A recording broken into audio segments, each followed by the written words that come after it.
Te pedimos, Señor, que en esta mañana tú seas una vez más muy glorificado, porque tú eres el centro de nuestras vidas, tú eres el centro de esta iglesia, tú eres el centro del mundo, Señor, aunque el mundo no te reconozca. Pero esperamos, aún sin ver, esa venida gloriosa en que tú, Señor, harás brillar tu gloria. Y mientras esperamos, queremos ser siervos fieles aquí en esta tierra, buenos mayordomos de todo lo que tú pones en nuestras manos. Te pedimos que en nuestras vidas te glorifiquemos y que tú hagas crecer la fe en nuestros corazones. Háblanos, en el precioso nombre del Señor Jesús te lo pedimos. Amén. Os invito a abrir vuestras Biblias en Marcos capítulo 1. Vamos a seguir hablando de la conversión, después del tema de la escuela bíblica en esta mañana, y de un aspecto de la conversión como es el arrepentimiento y la fe. Recuerda en mi época de estudiante, cuando estaba estudiando en la universidad, bajaba cada día en tren desde Manresa, donde vivía con mis padres, a la Universidad Autónoma. Había un trayecto largo y allí podíamos conversar con muchos compañeros. Recuerdo un compañero mío en que le expliqué que era cristiano y que mi padre era pastor. Yo creo que no me entendió. Y que cada viaje que hacíamos hacia Manresa iba mirando por la ventana del tren y veía los campos del Valles y pensaba que mi padre debía estar por allí con algunas ovejitas. Fue al cabo de tiempo que se dio cuenta de, pastor. Pensaba que era pastor de ovejas y era pastor de personas, ¿verdad? Y entonces se me quedó mirando a los ojos. Después de saber que mi padre era pastor, la siguiente pregunta también me dejó descolocado. ¿Y los pastores pueden tener hijos? Y estaba yo allí de cuerpo presente, ¿verdad? Casi que le dije, ¿no me ves? Una palabra tan sencilla, tan coloquial para nosotros como es pastor. Hay muchas palabras que dentro de nuestra jerga evangélica tenemos muy asumidas, ¿verdad? Las usamos cotidianamente, pero no nos paramos a pensar cuán extrañas pueden llegar a resultar para aquel que escucha. Palabras que se han tergiversado a lo largo del tiempo, palabras que necesitamos volver a explicar de nuevo, como si fuera la primera vez. Pecado. Santo. ¿Qué es algo santo? ¿Qué es alguien santo? Iglesia incluso. ¿Cuántas cosas tiene la gente en su mente que es completamente diferente a lo que nosotros conocemos y entendemos? Si le dices a alguien, la sangre del cordero te lava de pecado, tiene mucho sentido para nosotros, pero puede que para muchas personas no tenga ese sentido. ¿Cordero? ¿Qué cordero? O necesitas convertirte. ¿Convertirme en qué? Te mira así con cara como, este me va a hacer ahora un conjuro. ¿Convertirme en qué? Puede que muchas personas al escucharnos hablar pongan la misma cara que seguramente Nicodemo puso cuando el Señor Jesús le dijo, te es necesario nacer de nuevo. Si pudiéramos hacer una fotografía a Nicodemo, ¿verdad? En ese momento. La cara, la expresión, nacer de nuevo. ¿Qué significa eso? En cambio, la conversión está en el centro de nuestro vocabulario, en el centro de nuestras conversaciones, en el centro de nuestras predicaciones, de nuestra enseñanza. Y estamos ahora estudiando en la escuela bíblica el tema de la conversión. ¿Pero qué es convertirse? ¿Qué es la conversión cristiana? Y sabemos que hay dos aspectos fundamentales de la conversión. Por supuesto, vemos nuestra conversión en una perspectiva vertical, como Dios la ve, y una perspectiva horizontal, como nosotros la vivimos o la experimentamos. El pastor Jairo en la primera hora de la escuela bíblica nos estaba detallando esa dimensión vertical. La conversión es una obra de Dios. Es la gracia de Dios que alcanza a Saulo. Saulo no estaba buscando al Señor Jesucristo, estaba persiguiendo a la iglesia. Y todos hemos experimentado eso, si somos del Señor, hemos experimentado eso en nuestras vidas. Yo no buscaba a Dios, yo no buscaba el Evangelio me alcanzó a mí. El Señor salió en mi búsqueda. Yo era esa oveja perdida de la parábola.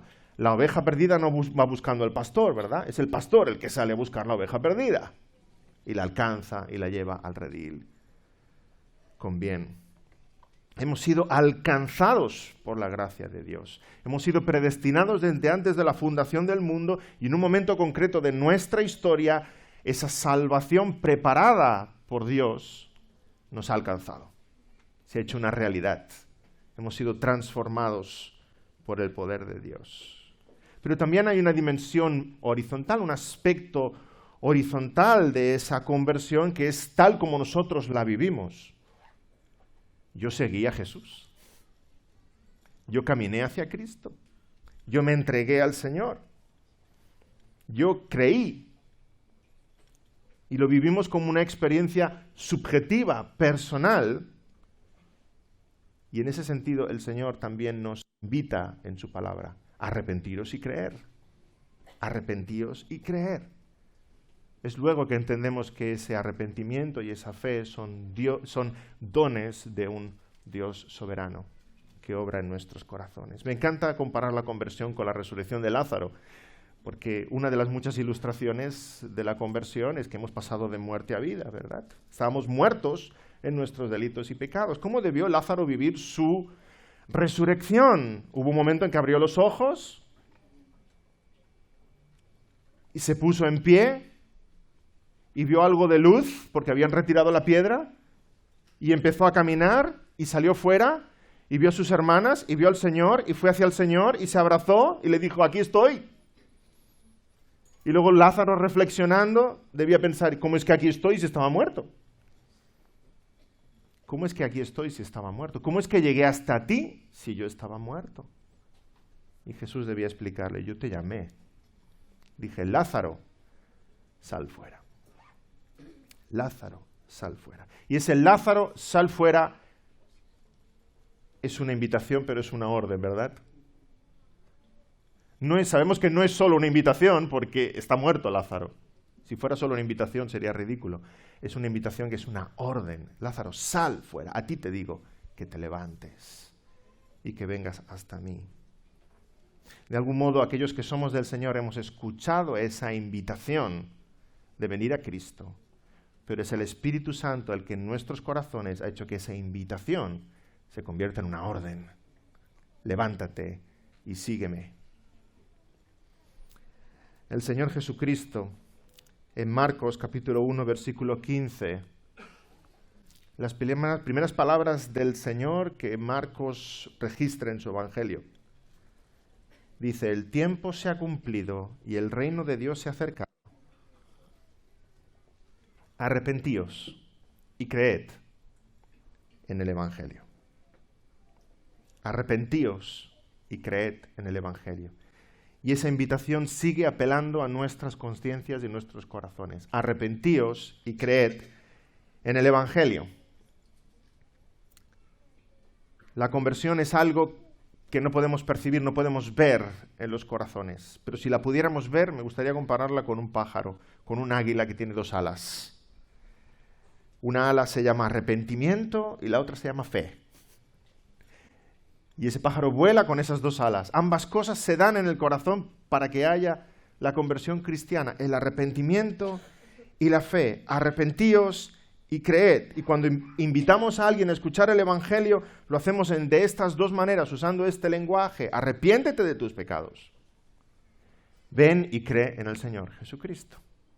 Y ambas van juntas y una no puede estar sin la otra. Arrepentimiento y fe, fe y arrepentimiento. Van juntas como dos hermanas gemelas. Nacieron el mismo día. Todos habéis conocido gemelos. Y si los papás los visten iguales, entonces sí que estamos perdidos, ¿verdad? Pero los gemelos que nacen el mismo día y visten igual y hablan igual, y a veces resulta imposible distinguirlos. El arrepentimiento y la fe son como esas dos hermanas gemelas que nacen a la vez en el corazón cuando se produce la conversión del pecador. Pero antes de que haya arrepentimiento y haya fe, necesitamos conocer el Evangelio. ¿Arrepentirme de qué? ¿Creer en qué? Algo precede al arrepentimiento y a la fe. Algo ha de suceder antes. Hemos de escuchar el Evangelio del Señor Jesucristo. Dice Romanos 10, 14. ¿Cómo pues invocarán a aquel en el cual no han creído? ¿Y cómo creerán en aquel de quien no han oído? ¿Y cómo oirán sin haber quien les predique?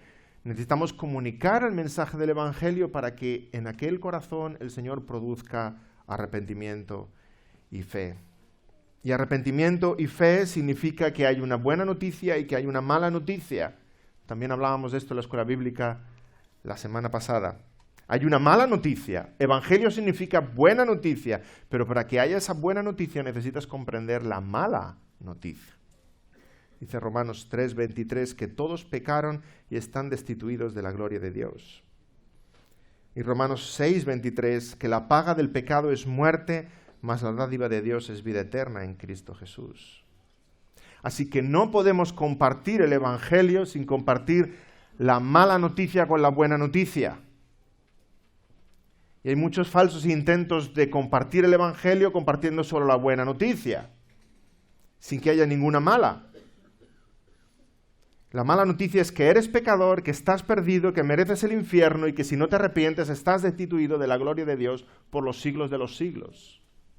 Y que no hay otra esperanza para ti. Necesitas comprender la mala noticia. Si no es que no hay buena noticia. Imagina que el doctor viene a mi casa y me dice, David, lo he encontrado. Y yo digo, ¿qué? La vacuna. Y yo, ¿qué vacuna? De tu enfermedad. ¿Qué enfermedad?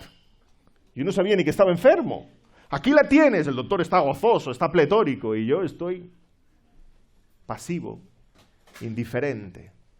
Ahora, si primero me explica cómo estoy, si primero me explica los análisis, lo que dicen, las radiografías, los test médicos, yo cobro conciencia de cuál es mi condición y de mi desesperada situación, y luego me dice, aquí está la medicina, entonces voy a recibirla con sumo gozo, con alegría. Ese es el Evangelio, la buena noticia que responde a la mala noticia. No hay cura si no hay enfermedad. No hay perdón si no hay deuda. Y esos intentos de presentar el Evangelio de forma light, hablando de que Dios tiene un plan maravilloso para ti, que Dios no puede vivir sin ti, que Jesús te ama mucho, etcétera, etcétera, etcétera, eso no es Evangelio. Eso no es Evangelio. Y eso no es evangelismo. Hermanos, no estamos intentando vender un producto, no vendemos enciclopedias por teléfono y queremos que nos escuchen como sea. Somos embajadores. No tenemos un mensaje propio, somos embajadores. Solamente anunciamos aquello que el Rey nos ha dicho que debemos anunciar, con fidelidad. El embajador que tiene un mensaje propio es un mal embajador, no está representando a su autoridad. Así que empezamos por la mala noticia, antes de que pueda haber arrepentimiento y fe. Es necesario escuchar el Evangelio. Y escuchar el Evangelio es escuchar la mala noticia y la buena noticia de que hay perdón en Cristo. Es necesario sentirse pecador. Si te sientes pecador, vamos bien. Si el Espíritu de Dios está poniendo convicción en tu pecado, de que eres un miserable, vamos bien. No necesitas inflar tu autoestima, necesitas sentirte pequeño delante de un Dios grande y glorioso. La culpa es nuestra amiga. Nos va a llevar a los pies del médico de Cristo Jesús. La culpa son como esos dolores de parto antes de que nazca el arrepentimiento y la fe. El primer paso al cielo es reconocer que mereces el infierno. Las bienaventuranzas, no empieza el Señor Jesús diciendo bienaventurados los felices, no. Bienaventurados los que lloran. Qué contradicción, ¿verdad? Bienaventurados significa felices. Felices los que lloran. Necesitamos empezar a llorar. Llorar al ver nuestra propia condición, nuestra indefensión, nuestra incapacidad y ver lo lejos que está Dios por causa de nuestro pecado. Esa gran cima que hay entre el pecador y Dios. Bienaventurados los que lloran, porque comprenden su situación.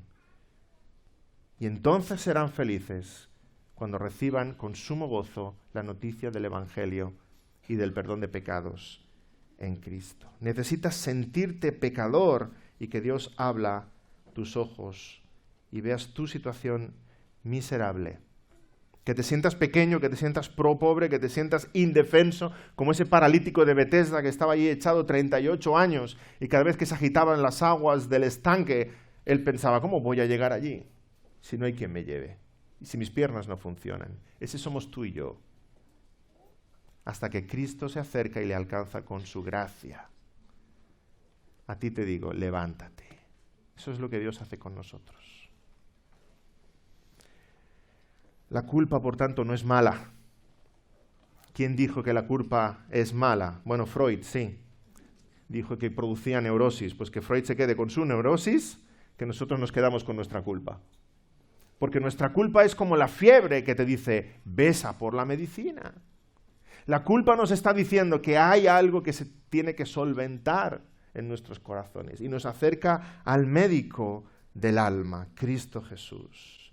Bendita culpa, si por culpa de tu culpa acabas a los pies de la cruz. Porque la culpa sí tiene cura, se llama gracia. Gracia, que sana nuestras heridas y nos limpia de nuestros pecados. La culpa nos ha de mover a este arrepentimiento sincero y a esta fe sincera en el Redentor.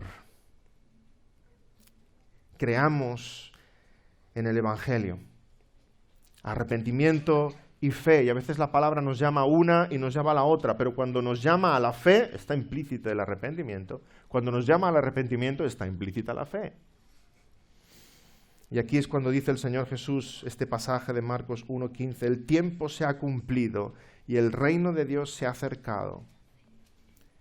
Arrepentíos y creed en el Evangelio. Ambas cosas. Y puede que estés batallando con una de las dos o con las dos en tu corazón. Arrepentíos y creed. Ay, es que yo quiero creer, pero no me quiero arrepentir. Ay, es que yo me quiero arrepentir, pero no sé si creer. Ambas cosas van juntas, hermanos. Déjame poner esta ilustración que seguro he usado muchas veces. Ya me voy repitiendo, me voy haciendo mayor. Imagina el Titanic, se está hundiendo. Con todo lo que tenía que ofrecer, ¿verdad? ¿Pero dónde va todo lo que tenía que ofrecer? A pique. Se está hundiendo, hay un pasajero en el agua, intentando nadar, pero a la vez que está intentando nadar está agarrado a todo su equipaje, ¿verdad? El baúl con la ropa, la maleta, todas las cosas. Y se está hundiendo porque está agarrado a su equipaje y se está hundiendo, va a morir. No quiere dejarlo, dice que lleva cosas muy preciosas. Sus tarjetas de crédito, su cepillo de dientes, sus recuerdos, su osito de peluche. Está todo ahí. No quiero dejarlo, esto es mi vida. Pero se está hundiendo y se va a ahogar junto con su equipaje. Mientras se acerca a un barco de salvamento y hay un marinero que le grita, ¡deja la maleta! ¿No ves que te vas a ahogar? ¡Deja todo eso! ¡No sirve para nada! ¿Vas a perder tu vida por esas tonterías? ¡Suéltalo! Y en el mismo barco, en el otro lado, hay otro miembro de la tripulación que le grita, ¡sube al bote! Agárrate esta cuerda, sube. Aquí estarás seguro, aquí estarás a salvo. Aquí hay café caliente. Aquí te vamos a socorrer, vamos a cuidar de ti.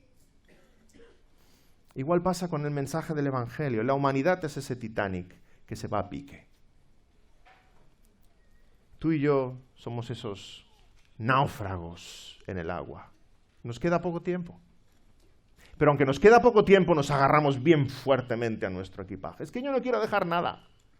Es que no quiero dejar nada de mi vida. Quiero continuar con lo mismo. Con mis pasados, con mis posesiones, con mis vicios, con mi egoísmo, con mi altivez, con mi autosuficiencia, con mi estilo de vida, con mi rebeldía, Lo quiero todo, no quiero dejar nada de todo esto. Ay, claro que quiero subir al bote, pero yo no quiero soltar esto. Y te estás ahogando. Y llevas tanto tiempo intentando nadar con un brazo y sabes que te queda poco tiempo y que se te acaban las fuerzas, se te acaban los recursos, que se acaba la vida. Deja de perder el tiempo. El Evangelio es ese bote que viene en tu rescate. Y los dos marineros que gritan uno por cada lado son el arrepentimiento y la fe. Dios nos llama a cada uno de nosotros al arrepentimiento y a la fe. Un marinero es el arrepentimiento, que te dice, ¿no ves que te estás ahogando? Deja eso, ya. Deja tu historia, deja tu pasado, déjalo todo. Abandona esa manera de vivir, abandona esos pecados. Te estás destruyendo a ti mismo. Aunque te parece que vas bien, pero vas mal. Cambia, rectifica, humíllate, pide perdón. No des la espalda a Dios. Arrepiéntete. El otro marinero es la fe, que grita, ¡sube! Ven a Cristo. En Él hay salvación, en Él hay perdón, hay vida eterna. Cristo curará tus heridas. Cristo dará sentido a tu vida. Cristo te perdona. Cristo es la paz con Dios. Cristo cuidará de ti. Cristo nunca te abandonará. Cristo es el buen pastor. Sube, ven. Sigue a Cristo. Lo curioso es que ese náufrago está escuchando a los dos gritar a la vez. Y están diciendo lo mismo. Deja tu pasado, sube al bote y encontrarás salvación. Arrepentimiento y fe, fe y arrepentimiento. No puede haber una sin la otra. El náufrago se arrepiente cuando deja sus baúles, sus maletas, su historia y se libera del peso de su pasado. El náufrago tiene fe cuando agarra la soga que le están enviando, cuando sube al bote y es cuidado por esos marineros. Cree en el Evangelio. Ten fe en el Evangelio. Pero queridos hermanos y amigos, tener fe es mucho más que entender algo intelectualmente. La fe no es solamente un asentimiento intelectual, no es conocer el Evangelio. Porque no es lo mismo conocer que creer. Hay mucha gente que conoce el Evangelio, intelectualmente, que escuchan el Evangelio, que conocen versículos, que han leído la Biblia. Mucha gente son teólogos, son escritores, son profesores, pero son incrédulos. Porque el Evangelio está en su cerebro, pero no está en su corazón. Y alguien dijo que la distancia entre el cerebro y el corazón es la distancia más grande del universo. El Evangelio tiene que viajar de nuestro cerebro a nuestro corazón. Si solamente conoces el Evangelio, no hay salvación en tu vida, porque los demonios también creen y tiemblan, porque saben lo que les espera. Fe es mucho más que entender intelectualmente y fe es mucho más que estar de acuerdo. No, si yo estoy de acuerdo que Jesús es el Hijo de Dios. No, si me parece que el Evangelio es la verdad. No, yo creo que la iglesia cristiana es la iglesia verdadera. Todo eso nos salva. Todo eso nos salva. Recuerdo años atrás una familia que enviaba a todos sus hijos a la iglesia, a la escuela dominical, al culto, y los papás se quedaban en casa. Y cuando les preguntabas, ¿por qué enviáis a vuestros hijos? No, porque es bueno para ellos. Bueno, pues será bueno para vosotros. Era una convicción intelectual. Los niños tienen que ir a la iglesia, pero para ellos no. Es mucho más, creer es mucho más que estar de acuerdo en que eso es la verdad. Tú puedes mirar una botella de medicina y decir, esa es la medicina que me va a salvar, y nunca tomarla. Nunca beberla. Nicodemo era un maestro de la ley, sabía la palabra, conocía a Jesús, incluso reconoce que Jesús es el maestro, le llama rabí. Pero Nicodemo no era salvo cuando se acerca a Jesús. Jesús le dice, te es necesario nacer de nuevo. El rey Agripa, cuando el apóstol Pablo testifica delante de él, Pablo dice, ¿crees, oh Agripa, en los profetas? Yo sé que crees. Hay un asentimiento. Agripa creía que era verdadero el mensaje de los profetas. Y sin embargo, después de escuchar a Pablo, el rey Agripa dice, por poco me persuades a hacerme cristiano. Es un conocimiento intelectual, incluso de lejos lo mira y dice, ahí está la verdad. Pero esa verdad no tiene nada que ver conmigo. Eso es el reto de muchos que son hijos de creyentes. Tienen un conocimiento intelectual, niños, jóvenes. No te salva ser cristiano evangélico. No vas a entrar a la puerta del cielo, llamar y decir, hey, dejadme entrar, que dentro está mi abuelo, mi abuela, mis padres, mis tíos. Porque ese evangelio que ellos abrazaron, tú nunca lo abrazaste. Es algo entre Dios y tú. Tú tienes que arrepentirte y creer en el Evangelio. Yo puedo saber que un puente está muy bien construido, incluso mirar los mapas, los planos y conocer al arquitecto y decir, wow, este puente es sólido, y nunca querer pasar por él. Yo puedo saber que un médico es un médico excelente y ver su currículum y sus diplomas y nunca ponerme en sus manos. Creer no es un creer intelectual, no es un asentir y decir, ahí está la verdad. Es hacer esa verdad tuya. No es decirle a Jesús, sé que tus brazos son fuertes, es echarte en sus brazos y saber que Él te va a sostener. Hay muchos, en nuestros días, muchos que dicen que creen. Y les hablas de Dios y dicen que creen. Y les hablas de Jesús y dicen que creen. Yo creo en Dios, yo creo que Jesús era el Hijo de Dios, pero estar de acuerdo en esa verdad no produce ningún cambio en sus vidas. Arrepentimiento y fe. Y fe es mucho más que estar de acuerdo. Si tú, en tu vida, en tu corazón, está pasando esto, que crees que el Evangelio es la verdad, pero no es para ti, es como el náufrago que está ahí ahogándose y mira al bote, mira a los marineros y dice, yo creo que ese bote es seguro, creo que si suelto mi maleta me vais a ayudar, creo que si agarro esa cuerda vais a estirar y me vais a subir, creo que me taparéis como una manta, creo que saldré de la hipotermia, creo que me daréis a comer y a beber, creo que me voy a salvar, pero no subo. Eso es lo que hace aquel que se mira la verdad de Cristo y el Evangelio y dice, ahí está, es muy bonita, espero que os vaya bien, pero yo no subo. Ridículo, ¿verdad? Que no te pase igual, que tu fe no sea una fe intelectual, que no creas con tu cerebro, pero no creas con tu corazón. Que no sea una fe que nos salva, una fe que nos mueve, una fe que no cambia. Fe es conocer a alguien y fe es confiar en alguien, en Cristo Jesús. Fe es una relación personal de confianza entre el creyente y su Salvador, su Redentor que le sostiene. Porque de nada me sirve creer que Cristo es el Hijo de Dios y es capaz de cambiar vidas y es capaz de perdonar pecados si tú mismo no te entregas a ese Redentor. No sirve de nada creer que Cristo es el Salvador, como al náufrago no le sirve de nada creer que en ese bote está su salvación y no subirá a él. Y cada uno de nosotros ha de responder personalmente a esta invitación del Señor Jesús. Venid a mí todos los que estáis trabajados y cargados, y yo os haré descansar. Y a todos los que le recibieron, a los que creen en su nombre, les dio potestad de ser hechos hijos de Dios. Ven a Cristo, recíbele en tu corazón y serás salvo. Y así como la fe es esa confianza en alguien, a medida que más conocemos a Cristo, más crece nuestra fe. Porque más crece nuestra confianza en Él. Pero qué mal se usa la palabra fe en nuestros días, ¿verdad? Casi no la oyes. Bueno, cuando tu equipo de fútbol va perdiendo 5-0, faltan 5 minutos para acabar, y entonces te dice un amigo, ¡hey! Quedan 5 minutos, ten fe. Ese es el concepto de fe que tiene el mundo, ¿verdad? La confianza de que lo más improbable aún puede pasar. No sé, tú sigue esperando. Estadísticamente, pues, no tienes chungo, pero tú sigue esperando, ten fe, ten fe. La fe en nuestros días se refiere a algo totalmente desconectado de la lógica.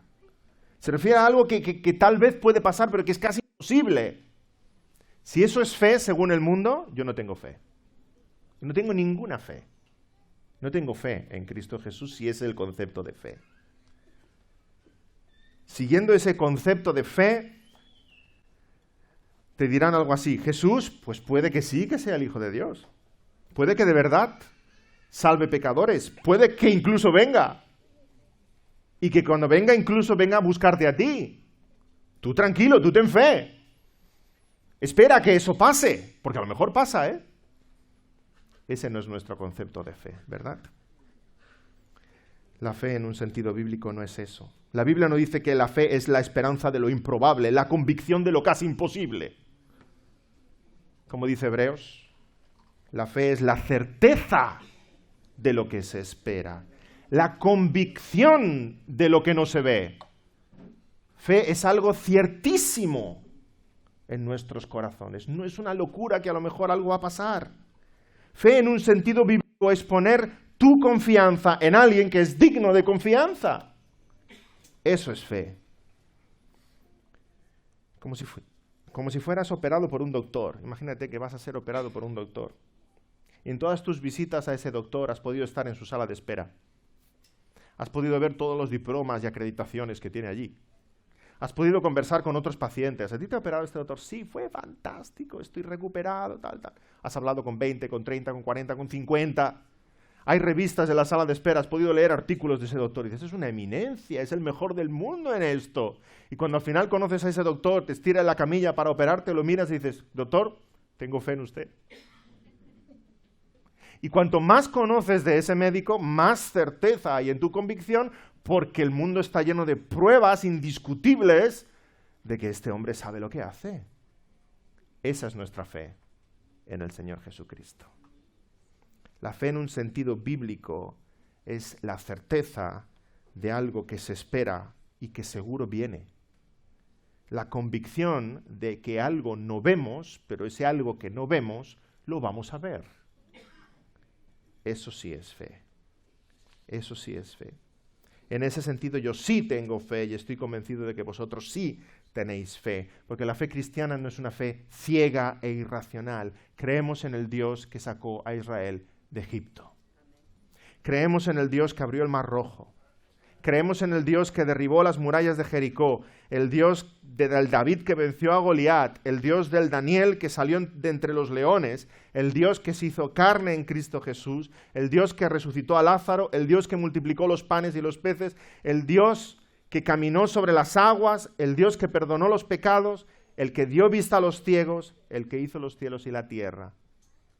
Y en base a todo lo que sabemos de ese Dios, tenemos una fe clara, profunda. En ese Dios sí tengo fe. Y Él nos ha dado muchas evidencias de que podemos confiar plenamente en Él. Pero el arrepentimiento acompaña la fe. Arrepentirse es un profundo pesar por los pecados, un alejamiento del pecado para caminar en obediencia hacia Cristo. Y hay un arrepentimiento inicial, nuestra vida cuando venimos al Señor tenemos mucho que dejar atrás, pero ese arrepentimiento continúa en nuestros corazones, porque a medida que somos más y más conscientes de nuestros pecados, el arrepentimiento es una tónica, es una constante en nuestra vida. Como dijo Lutero, toda la vida cristiana es una vida de arrepentimiento, y crecemos en arrepentimiento y crecemos en fe. Si tu fe es verdadera, necesariamente es verdadero tu arrepentimiento. Si tu arrepentimiento es verdadero, necesariamente tu fe será verdadera, porque no se puede decir a Cristo que sí y decirle también al pecado que sí. Cuando le decimos que sí a Cristo, estamos diciéndole que no al mundo. ¿Recordáis 1 Juan capítulo 2? No améis al mundo. Amor a Cristo, amor al Señor, amor a su iglesia, no améis al mundo. Amar algo supone odiar o despreciar otra cosa. Si amas la fidelidad, aborreces la infidelidad. Si amas a los niños, odias el aborto. Si amas la vida, te produce profunda tristeza la muerte. Si amas a Cristo, te repugna el pecado. Si tienes fe verdadera, también hay un verdadero arrepentimiento en ti. Dice Santiago 4:4, ¿no sabéis que la amistad del mundo es enemistad contra Dios? Cualquiera pues que quiera ser amigo del mundo se constituye enemigo de Dios. Así como un hombre no le puede decir a su esposa, te amo, cariño, y luego ir guiñándole el ojo a todas las chicas de la calle, ¿verdad? Dirás, vaya amor es ese. Del mismo modo, el cristiano no puede decir, te amo, Señor Jesús, y luego ir lanzándole guiños al pecado, flirteando con el mundo. Y tal vez digas, sí, pero el arrepentimiento y la fe están en el corazón, nadie lo puede ver. ¿Quién soy yo para juzgar? ¿Quién soy yo para discriminar? Es cierto que el arrepentimiento y la fe se producen en el corazón y no se pueden ver, pero hay frutos de fe y de arrepentimiento. Cuando en verdad un corazón ha cambiado, podemos ver que cambia todo lo que aquel corazón produce. Cambia los pensamientos, cambia las palabras, cambia las acciones, cambia las decisiones, cambia la actitud, cambia las prioridades en la vida, cambian las metas. Y cuando empezamos a ver el fruto de aquel corazón, entonces podemos distinguir que ha habido un verdadero arrepentimiento y verdadera fe. El arrepentimiento y la fe van juntas. La una sin la otra no es posible. El arrepentimiento sin fe es un arrepentimiento ridículo, es un arrepentimiento que mata, es un arrepentimiento que destruye. ¿Tú te imaginas el náufrago que se arrepiente pero no tiene fe? El náufrago que está ahí en medio del agua y dice, es verdad, me tengo que deshacer de esta maleta. Y la suelta y se queda en el agua. Es un arrepentimiento sin fe que le lleva a la muerte, que le lleva a la destrucción. Es lo que hizo Judas. Es lo que hizo Judas. Un arrepentimiento sin fe. ¿Qué he hecho? Y fue y se ahorcó. ¿De qué sirvió ese arrepentimiento? Pero hay un arrepentimiento de vida. Hay un arrepentimiento que nos mueve. Hay un arrepentimiento que nos lleva a Cristo. Es un arrepentimiento seguido de fe. Dice 2 Corintios 7, 9 y 10. Ahora me gozo, no porque hayáis sido contristados, sino porque fuisteis contristados para arrepentimiento, porque habéis sido contristados según Dios, para que ninguna pérdida padecieseis por nuestra parte, porque la tristeza que es según Dios produce arrepentimiento para salvación, de que no hay que arrepentirse, pero la tristeza del mundo produce muerte. Hay dos tristezas, hay dos arrepentimientos, hermanos. Hay una tristeza que nos salva, hay una tristeza que sí salva. Hay la tristeza del mundo que solo trae muerte. Es la tristeza de Judas. Es la tristeza de qué mal me sabe haber hecho esto. O peor aún, qué mal me sabe que me hayan pillado. Es la tristeza de ese mal sufrir las consecuencias. La tristeza que no conduce a Cristo. La tristeza que lleva a la desesperación más profunda. Una tristeza sin fe. Pero hay la otra tristeza, que Pablo llama aquí la tristeza según Dios, aquella que ha operado el Espíritu Santo en nuestros corazones, que no es solamente un sentimiento y nada más, es una tristeza que nos lleva a la cruz de Cristo. Es la tristeza de Pedro, que también lloró amargamente y volvió al Señor. El arrepentimiento sincero de corazón nos lleva a la fe, nos lleva a regresar al Señor.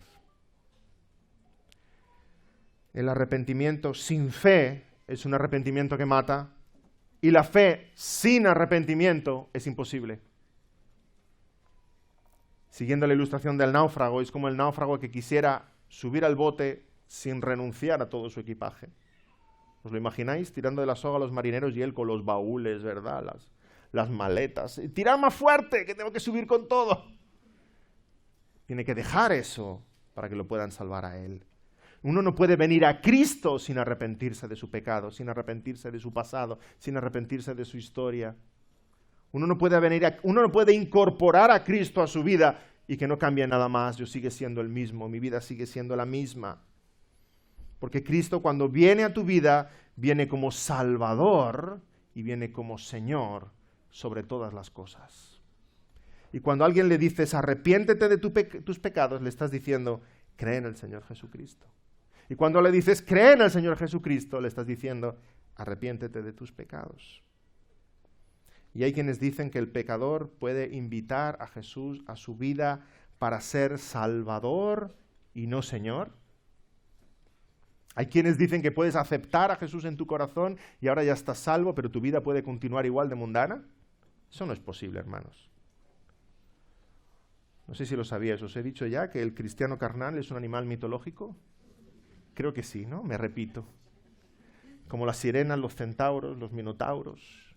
No existe tal cosa como un cristiano carnal, uno que viene a Cristo y cree que tiene el billete al cielo, pero su vida continúa exactamente igual, no se arrepiente de nada, continúa con la misma mundanalidad, la misma carnalidad, los mismos vicios, los mismos pecados, el mismo mal carácter. No, no ha conocido a Cristo para nada. Si no ha habido arrepentimiento, no hay fe. No hay fe. Eso es falso. Dice la palabra que la fe, si no tiene obras, es muerta en sí misma. Nadie puede creer en Cristo Jesús como su Salvador y seguir en su vida con su mismo orgullo y su misma rebeldía. El Señor dice en Mateo 11, hemos leído antes, Mateo 11, 28, venid a mí todos los que estáis trabajados y cargados y yo os haré descansar. Pero el pasaje continúa. ¿Cómo es ese descanso? Dice más adelante, llevad mi yugo sobre vosotros y aprended de mí que soy manso y humilde de corazón y hallaréis descanso para vuestras almas, porque mi yugo es fácil y ligera mi carga. Ay, yo pensaba que descanso era ir corriendo libre por los montes. No, Dios no te libera del yugo de esclavitud de Satanás para que tú corras libre por los montes. Te libera del yugo del diablo para poner su yugo sobre ti. Pero dice que en ese yugo, ¿cómo lo llama? Descanso. Es ligera su carga. No es pesado su yugo. Pero estamos bajo el yugo de Cristo, de modo que somos siervos de Cristo. No eres señor de tu propia vida. Has sido liberado de la esclavitud de Satanás, como Israel fue liberado de las obras de Egipto, para ahora servir y adorar al Dios vivo. Pero el yugo de Cristo está sobre nosotros. Es a Él que adoramos y servimos. ¿Te has arrepentido ya de tus pecados? ¿Has creído en el Señor Jesucristo? El Señor Jesús nos sigue diciendo hoy, arrepentíos y creed. Arrepiéntete y cree. Deja atrás tu vida de rebeldía, de egoísmo, de independencia, de autosuficiencia y corre a los pies del Señor Jesús. No con una fe intelectual, no con una fe sin conocimiento, no con una fe sin una relación personal, sino arrepentíos y creed. Y si ya eres creyente, pues has de saber que la fe y el arrepentimiento son dos hermanas gemelas que se llevan muy bien, que nacieron el mismo día, pero que crecen juntas. Y en tu vida vas a ver cómo crece el arrepentimiento y crece la fe. Porque cuanto más lejos estás del pecado, más te mueve a acercarte a Cristo. Si hay pecado persistente en tu vida, arrepiéntete. Corre a los pies del Señor. Recibe el perdón de Cristo diariamente en tu corazón. Corre hacia Él. Escudriña qué hay en la palabra y escudriña qué hay en tu alma. Y como un Gedeón espiritual, localiza los ídolos de tu corazón, derríbalos, destrúyelos y adora solamente al Dios vivo, al Señor Jesús. Y Él nos promete en 1 Juan capítulo 1 que si confesamos nuestros pecados, Él es fiel y justo para perdonar nuestros pecados y limpiarnos de toda maldad. Si hay falta de arrepentimiento en tu corazón, es que hay falta de fe. Si hay falta de fe en tu corazón, es que hay falta de arrepentimiento. Que ambos crezcan juntos. Conoce más al Dios de la Biblia. Maravíllate en la grandeza de nuestro Salvador, en su gracia, en su poder. Cristo Jesús es el que dio la vista a los ciegos, el que resucitó a los muertos. Confía en Él porque en Él hay abundante perdón para tu vida. Lee la Biblia, conoce a Cristo, maravíllate en nuestro Salvador. Y que tengas un gran arrepentimiento y que tengas una gran fe. Pero cuando haya un gran arrepentimiento y una gran fe en tu vida, reconoce que no es mérito tuyo. Que no eres salvo por tu gran fe, ni eres salvo por tu gran arrepentimiento, eres salvo por el gran Salvador que tenemos. Nuestro gran Salvador, en el cual hemos puesto la mirada. Como aquel crucificado al lado del Señor Jesús. Esa mirada, si pudiéramos ver esa mirada. Acuérdate de mí cuando vengas en tu reino. En la parábola de los dos cimientos que el Señor nos dio, nos dice que hay la casa del necio y la casa del sabio. Y no nos dice que esa casa sea grande o pequeña, si usaron ladrillos, o usaron oro, o plata, o joyas para construirla.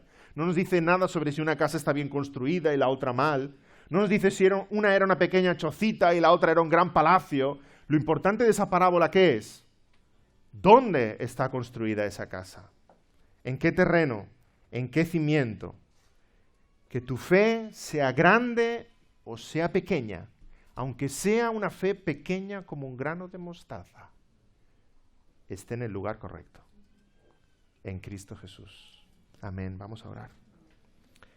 Señor, te pedimos que tú obres este cambio en nuestros corazones, que solamente tú puedes obrar, porque sabemos que tú eres el que produce así el querer como el hacer por tu buena voluntad. Muévenos, Señor, al arrepentimiento, muévenos a la fe. Aléjanos del mundo y de nuestro propio pecado y acércanos a ti, Señor. Acércanos a ti con todo nuestro corazón, con toda nuestra alma, con todas nuestras fuerzas. Y aléjanos del mundo, Señor, con la misma intensidad, porque necesitamos dejar atrás todas las cosas que no pertenecen a ti. Haznos crecer en arrepentimiento y en fe. Que ese cambio que tú labras en nuestros corazones sea duradero, porque es desde el interior, Señor. Y veamos en nuestras vidas frutos de arrepentimiento y de fe, que te glorifiquen y que hablen de las maravillas de tu palabra. Bendice tu palabra en nuestros corazones. Te lo pedimos en el nombre del Señor Jesús. Amén.